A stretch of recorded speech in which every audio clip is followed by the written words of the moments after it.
Hi, welcome back to the channel. This is going to be the first video in a series I'm going to do in which we talk about writing without an outline. Um, Goes by a lot of different names. The common one that a lot of people use is pantsing because it comes from writing by the seat of your pants. Dean Wesley Smith wrote a book called Writing into the Dark. I think I've discussed that before in the past. I've also heard it called discovery writing. I kind of like the term intuitive writing, although that does kind of sound like the old psychic automatic writing where you just kind of, channel spirits and write down. But anyway, that's a whole other thing. But the core of it is writing without a plot. And how I came around to doing this style of writing is a kind of a lengthy one, and well, I don't want to get into too much of the weeds here, but when I first decided I was going to write a novel, I guess this is 2018, I think was right, maybe 2019, I can't remember. All the years start to blend together. But Saga of the Scout was my first novel. But at the time, all I knew is I wanted to write a novel, and it was really more like marking something off my bucket list. I hadn't really even decided that I wanted to make it a career or do anything beyond just write a single novel. And so not knowing really anything about writing a novel, I kind of made my first mistake, which was to go on YouTube and ask, how do you write a novel? And I got inundated with videos on plotting, on different ways to plot your novel, with different ways to outline your novel. All these different sort of structures, the 3-act structure, the 7-act structure, the 7-point plot outline, something like that. The Joseph Campbell's Heroic Journey, Dan Harmon's Story Circle, and just on and on and on and on. And I listened to all of those. I got some audiobooks. I was listening to all of those. And it was really disheartening. And probably because at the time I didn't know it, I'm a discovery writer. And so that's why it was so disheartening. But yeah, so I spent like a good month trying to figure out what outline is the right outline to use. What's the best outline to use according to everybody else? What do I think I might be able to use? So I spent a month just trying to figure that out. Then I spent another month trying to. I think I settled on Dan Harmon's Story Circle, and then I spent like another month trying to fill in all the gaps for a story that I had, but I wasn't really sure if I liked it, and I wasn't sure if I really wanted to do it. And I was just getting really frustrated because I just wanted to write, because I knew that there was a lot more to writing than outlining. And, there's things like how to use dialogue, pacing, describing things, just getting stuff right in the scene order and things like that. Giving characters their different voices and different sounds. And I knew all this stuff was out there. I also knew I didn't know how to do it. And I also knew that I wasn't going to get good at it until I actually practiced it. And that's basically my learning style, is I try and learn a little bit and then practice it and then go back and learn some more based upon what I practiced and go back and learn some more. And so I was just kind of stuck in this stage where I was just learning but wasn't doing. And so I said, you know what, I'm just going to write a short story just for the hell of it. And I don't care. I don't care what it is. No one will ever read it. It won't be a big deal. But I just need to write something to just get used to that. And so, like, really off the cuff, I invented this Indiana Jones type character. I wanted to do a sword and sorcery, kind of like Conan the Barbarian, but I didn't want to do another barbarian thing. I wanted to do maybe the opposite. So, okay, well, this guy is a scholar. Yeah, that's right. He uses his mind instead of punching things. Somewhere I found the name Yark. I don't know how I came up with that. And I was like, okay, Yark the Scholar. And then I just kind of like sat down. I was like, okay, what is Yark? Where is Yark? Okay, well, he's sitting in a tea stand. Okay, well, what's he doing? And the words that came to my mind when I asked that question is like, he's waiting for his coin to pay off. Like, oh, okay, so put that down. What does that mean? Oh, well, he's hired somebody, but he's waiting to wait for that to actually happen. Well, why is he at that place? Why is he waiting? Answer started to come, and I just kind of kept writing from that. Before I knew it, I had a good idea of what the character was like, where he was, the city he was in, the sort of, mission quest, however you want to call it, the job that he took, basically. He was a little bit more like a private eye sort of character, looking back. I didn't know it at the time. And, and I was just having a lot of fun because I was just writing. I was asking myself a question, where is he? And the answer would just come. What's he doing? The answer would just come. What happens after that? The answer would just sort of come. Mainly because I was just really writing for fun, and I didn't care in the sense that I wasn't ever going to show it to anybody.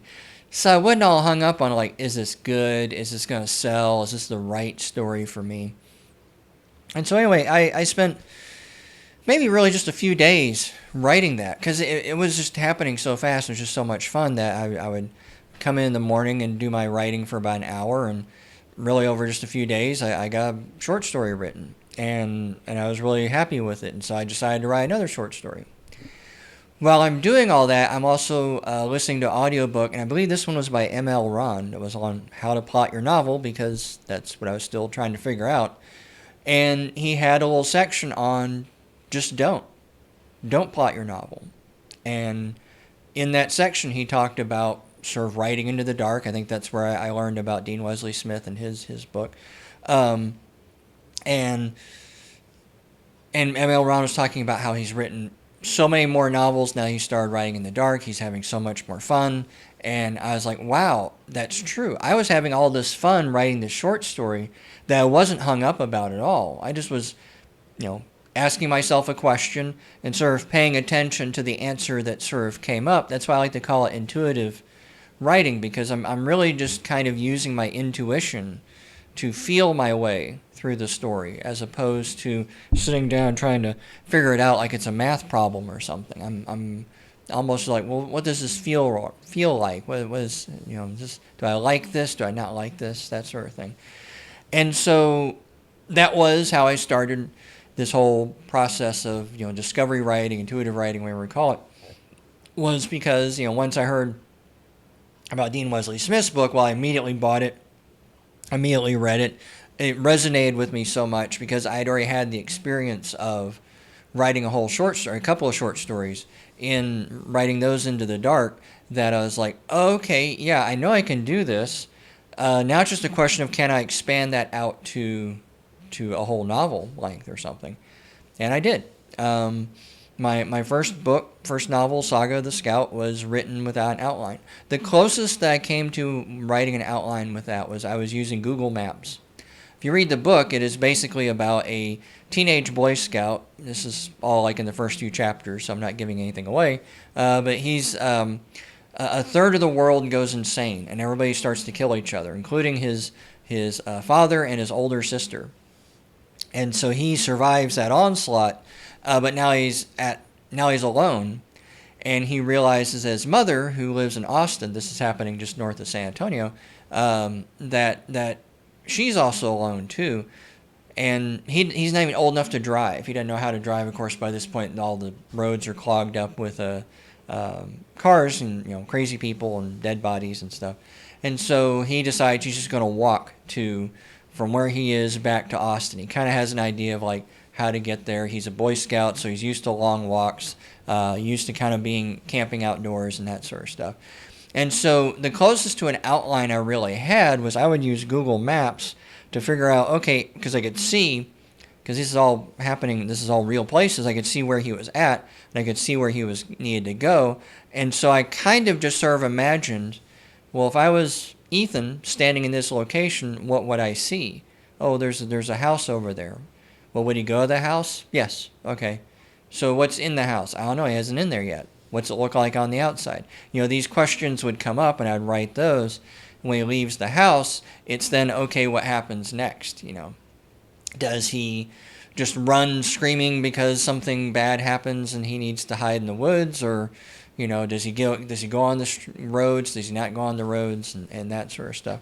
And so it was still very much intuitive in the sense that I didn't have an outline. I was just sort of picturing, using Google Maps where he would go and what he would see and that sort of thing.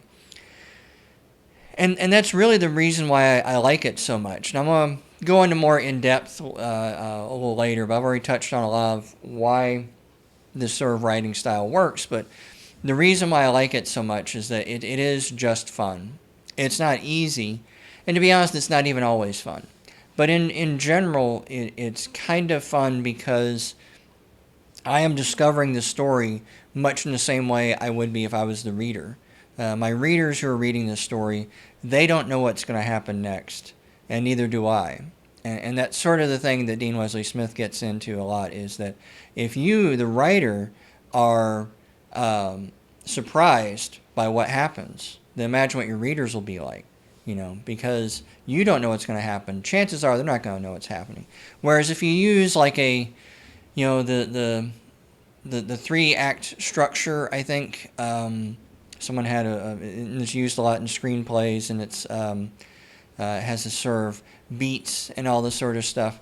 It becomes very predictable, and a lot of people have almost kind of joked that with some of the big Hollywood action movies, you can kind of predict what's going to happen and all of that. If it's done well enough, you don't care.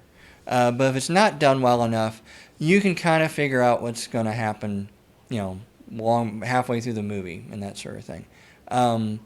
Because it is a story structure, and it is kind of overdone. The idea with discovery writing, intuitive writing, is that your mind already kind of has heard stories. It already kind of understands the ebb and flow of a story. It already understands that there needs to be, action beats, and there needs to be slow beats. There needs to be fast-paced things, and there needs to be slow-paced things. You need a little bit of exposition, but you don't want just two talking heads. They're just standing around yapping at each other. And so if you let it, then these things will happen. And I can tell you, one of the great things about discovery writing is I read some of the stories, and I think back on some of the stuff that I came up with, these plot points or scene descriptions or whatever. There is no way that I could sit down and intentionally create this stuff. Probably, I guess in that sense, I could never be a professional writer in that sense. Like, I could not sit in a room with a bunch of other writers and just come up with, interesting ideas just to snap out at people. And I would probably want to do this work alone, which is what most writers do, because I don't want all the distractions of other people, other people's ideas, and that sort of thing. As we get into other videos, we'll talk about how intuitive writing, how your intuition can basically be hijacked to where it just stops working. And distractions, of course, is one of the biggest ones, and that sort of thing. But yeah, I'd like to hear back from y'all. Are you a plotter? Do you plot? Have you ever written by the seat of your pants? Have you ever thought about trying it? Have you ever, or if you are a pantser, how does the process work for you? How did you come about to be a pantser? Did you always know that you were, or was it something you kind of discovered, sort of like I did, where you kind of went down a path and realized that was just not working for you? But anyway, I'm going to get back to the writing here, and I will talk to you later. Bye.